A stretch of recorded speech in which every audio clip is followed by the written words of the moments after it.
One of the 12, who was called Judas Iscariot, went to the chief priests and said, "What are you willing to give me if I hand him over to you?" They paid him 30 pieces of silver, and from that time on he looked for an opportunity to hand him over. On the first day of the Feast of Unleavened Bread, the disciples approached Jesus and said, "Where do you want us to prepare for you to eat the Passover?" He said, "Go into the city to a certain man and tell him, 'The teacher says, my appointed time draws near. In your house I shall celebrate the Passover with my disciples.'" The disciples then did as Jesus had ordered, and prepared the Passover. Evening time, Jesus reclined at table with the 12, and while they were eating, he said, "I say to you, one of you will betray me." Deeply distressed at this, they began to say to him one after another, "Surely it is not I, Lord." He said in reply, "He who has dipped his hand into the dish with me is the one who will betray me. The Son of Man indeed goes, as it is written of him, but woe to that man by whom the Son of Man is betrayed. It would be better for that man if he had never been born." Then Judas, his betrayer, said in reply, "Surely it is not I, Rabbi." He answered, "You have said so." While they were eating, Jesus took bread, said the blessing, broke it, and giving it to his disciples said, "Take and eat. This is my body." Then he took a cup, gave thanks, and gave it to them, saying, "Drink from it, all of you, for this is my blood of the covenant, which will be shed on behalf of many for the forgiveness of sins. I tell you, from now on I shall not drink this fruit of the vine, until the day when I drink it with you new, in the kingdom of my Father." Then, after singing a hymn, they went out to the Mount of Olives. Then Jesus said to them, "This night all of you will have your faith in me shaken, for it is written, 'I will strike the shepherd, and the sheep of the flock will be dispersed.' But after I have been raised up, I shall go before you to Galilee." Peter said to him in reply, "Though all may have their faith in you shaken, mine will never be." Jesus said to him, "Amen. I say to you, this very night before the cock crows, you will deny me 3 times. Peter said to him, "Even though I should have to die with you, I will not deny you." And all the disciples spoke likewise. Then Jesus came with them to a place called Gethsemane, and he said to his disciples, "Sit here while I go over there and pray." He took along Peter and the 2 sons of Zebedee, and began to feel sorrow and distress. Then he said to them, "My soul is sorrowful even to death.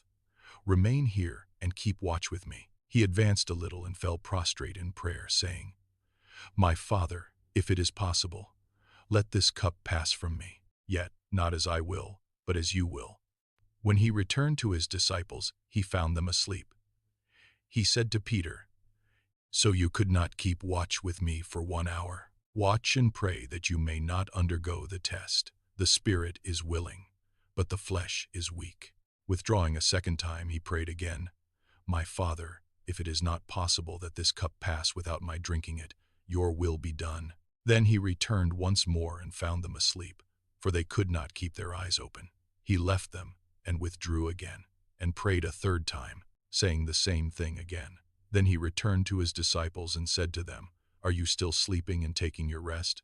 Behold, the hour is at hand, when the Son of Man is to be handed over to sinners. Get up, let us go. Look, my betrayer is at hand."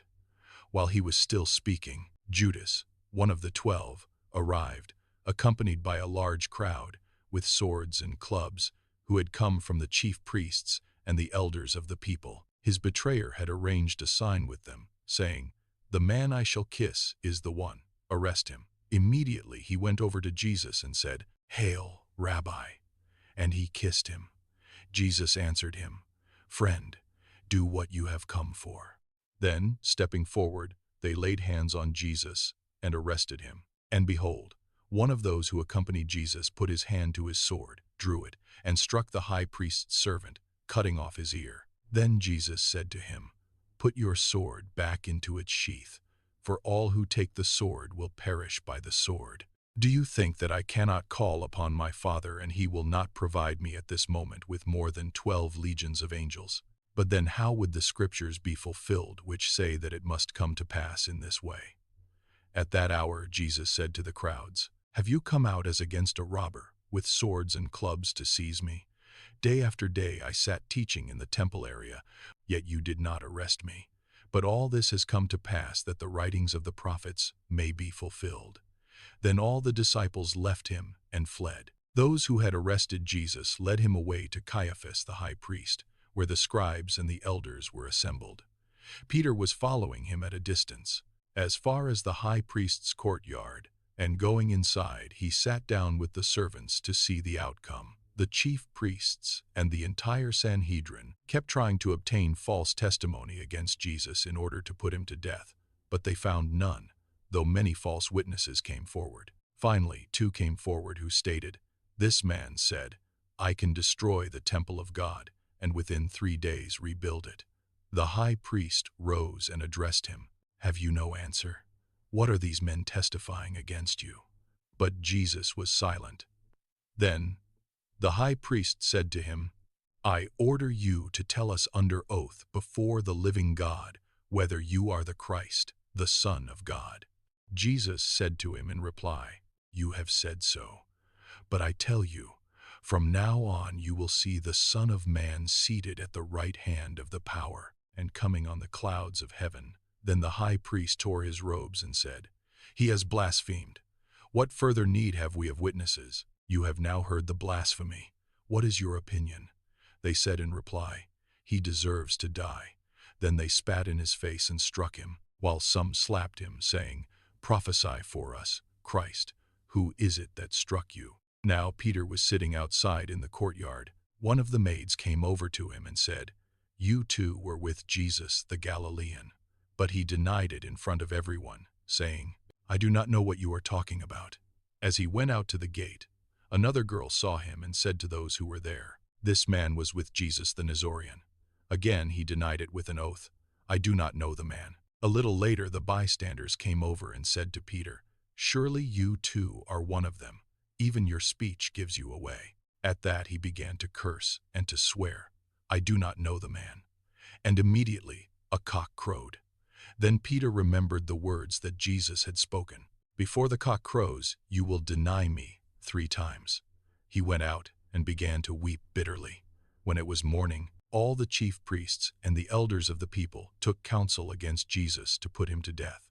They bound him, led him away, and handed him over to Pilate, the governor. Then Judas, his betrayer, seeing that Jesus had been condemned, deeply regretted what he had done. He returned the 30 pieces of silver to the chief priests and elders, saying, "I have sinned in betraying innocent blood."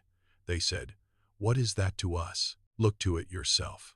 Flinging the money into the temple, he departed and went off and hanged himself. The chief priests gathered up the money, but said, "It is not lawful to deposit this in the temple treasury, for it is the price of blood." After consultation, they used it to buy the potter's field, as a burial place for foreigners. That is why that field even today is called the Field of Blood. Then was fulfilled what had been said through Jeremiah the prophet, and they took the 30 pieces of silver, the value of a man with a price on his head, a price set by some of the Israelites, and they paid it out for the potter's field just as the Lord had commanded me.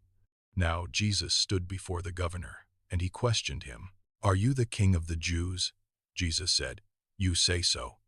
And when he was accused by the chief priests and elders, he made no answer. Then Pilate said to him, "Do you not hear how many things they are testifying against you?" But he did not answer him one word, so that the governor was greatly amazed. Now on the occasion of the feast the governor was accustomed to release to the crowd one prisoner whom they wished, and at that time they had a notorious prisoner called Barabbas. So when they had assembled, Pilate said to them, "Which one do you want me to release to you, Barabbas or Jesus called Christ?" For he knew that it was out of envy that they had handed him over. While he was still seated on the bench, his wife sent him a message, "Have nothing to do with that righteous man. I suffered much in a dream today because of him." The chief priests and the elders persuaded the crowds to ask for Barabbas but to destroy Jesus. The governor said to them in reply, "Which of the two do you want me to release to you?" They answered, Barabbas. Pilate said to them, "Then what shall I do with Jesus called Christ?" They all said, "Let him be crucified." But he said, "Why? What evil has he done?" They only shouted the louder, "Let him be crucified." When Pilate saw that he was not succeeding at all, but that a riot was breaking out instead, he took water and washed his hands in the sight of the crowd, saying, "I am innocent of this man's blood. Look to it yourselves." And the whole people said in reply, "His blood be upon us and upon our children." Then he released Barabbas to them. But after he had Jesus scourged, he handed him over to be crucified. Then the soldiers of the governor took Jesus inside the praetorium and gathered the whole cohort around him. They stripped off his clothes and threw a scarlet military cloak about him. Weaving a crown out of thorns, they placed it on his head, and a reed in his right hand. And kneeling before him, they mocked him, saying, "Hail, King of the Jews!" They spat upon him, and took the reed, and kept striking him on the head.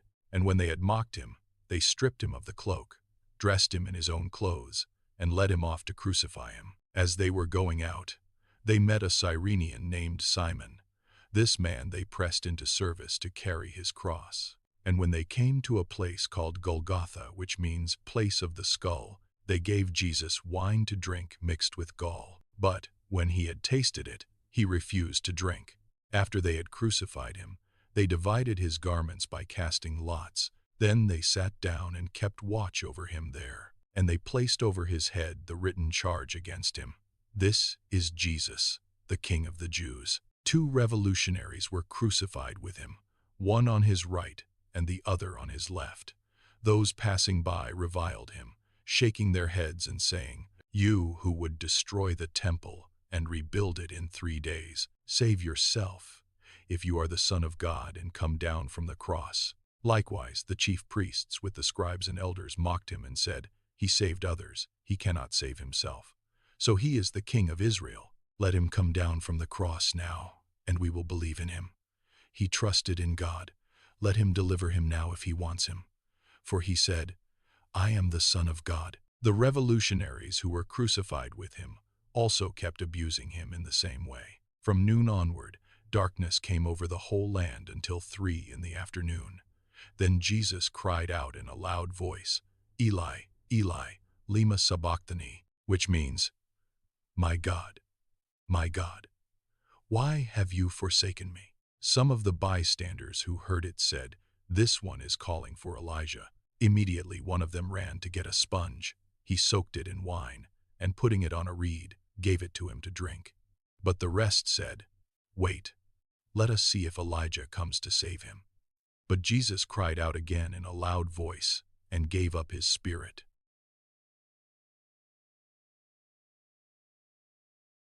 And behold, the veil of the sanctuary was torn in 2 from top to bottom. The earth quaked, rocks were split, tombs were opened, and the bodies of many saints who had fallen asleep were raised. And coming forth from their tombs after his resurrection, they entered the holy city and appeared to many. The centurion and the men with him who were keeping watch over Jesus feared greatly when they saw the earthquake and all that was happening, and they said, "Truly, this was the Son of God." There were many women there, looking on from a distance, who had followed Jesus from Galilee, ministering to him. Among them were Mary Magdalene, and Mary the mother of James and Joseph, and the mother of the sons of Zebedee. When it was evening, there came a rich man from Arimathea named Joseph, who was himself a disciple of Jesus. He went to Pilate and asked for the body of Jesus. Then Pilate ordered it to be handed over. Taking the body, Joseph wrapped it in clean linen and laid it in his new tomb that he had hewn in the rock. Then he rolled a huge stone across the entrance to the tomb and departed. But Mary Magdalene and the other Mary remained, sitting there, facing the tomb. The next day, the one following the day of preparation, the chief priests and the Pharisees gathered before Pilate and said, "Sir, we remember that this impostor, while still alive, said, 'After 3 days I will be raised up.' Give orders, then, that the grave be secured until the 3rd day, lest his disciples come and steal him and say to the people, 'He has been raised from the dead.' This last imposture would be worse than the first." Pilate said to them, "The guard is yours. Go, Secure it as best you can." So they went and secured the tomb by fixing a seal to the stone and setting the guards.